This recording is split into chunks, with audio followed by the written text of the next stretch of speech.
Benvidos á corte do director. Hoxe imos a falar de Dune. Si, a adaptación que hai agora nos cines. Non a de Lynch, nin a de Jodorowsky, que para iso xa farei un vídeo sobre o maldito que está Dune como proxecto filmográfico.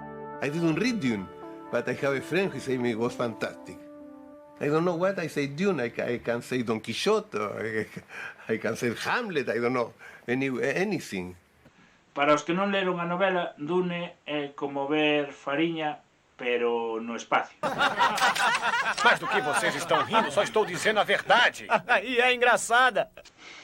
A familia é dun planeta que podría ser Galiza porque chove moito e hai gaitas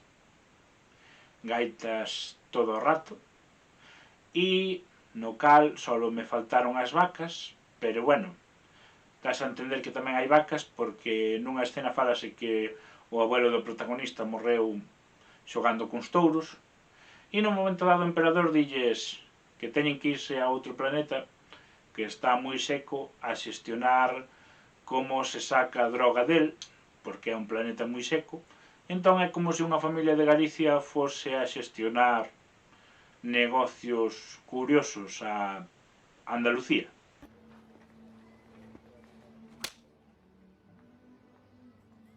Provavelmente mereci isso. É tan longa e intensa que cando veñen momentos cruciais, non che parecen cruciais. A morte de Duncan Idaho debería de ser un momento super intenso na película que che fixese chorar, porque se licho o libro era un personaxe que criou ao personaxe principal, Paul Atreides, quen estivo dando clases de esgrima con el, quen aprendeu a pilotar con el, etc, etc, e funcionou como unha especie de segundo pai. Pero nesta película é un señor que sale 2 ou 3 veces para dicir: «Ei, Paul, que tal?»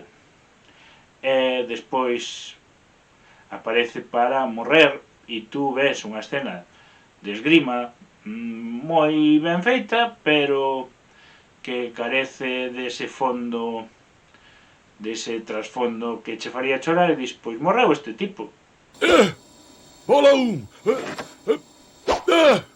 Rola dois! Este maluco vai me passar pra trás. Ei! Você vai ser derrotado! Au! Au! Ai! Você vai ver! Ai! Ai! Você vai querer! Ai! Ai! Ai! Aguente firme, pai! Só falta metade das bolas! Que hai un plan malévolo dunhas monxas do espacio que calculan e tecen ao milímetro todas as situacións para que saian os plans como elas queren. Bueno, pois tamén o representamos en 2 escenas nas que salen as monxas do espacio, e se o queres entender, enténdelo, e se non, pois mira, hai monxas no espacio. A ver, que son moi fan da saga e o pasei como un neno pequeno e a disfrutei moitísimo, pero se non licho o libro vas a estar perdidísimo e vas a decir: que coño é isto todo o rato? Menos que na de Lynch, pero vas a decir: que coño é isto todo o rato? Mas tudo que fiz foi dizer a verdade. É claro que sim, mas tem a verdade. E a verdade... E despois temos a Hans Zimmer, ou como se pronuncie, berrándonos unha banda sonora épica. O mesmo que en Interestelar lle pegaba hostias a un órgano, hoxe en Dune traenos señoras berrándoche que esta película é épica e que estamos ante o director da Chegada, esa película na que unha profesora de filoloxía en Estados Unidos que dá clases sobre o galego, portugués e a creación do reino suevo ten que intervir para salvar o mundo dunha invasión extraterrestre.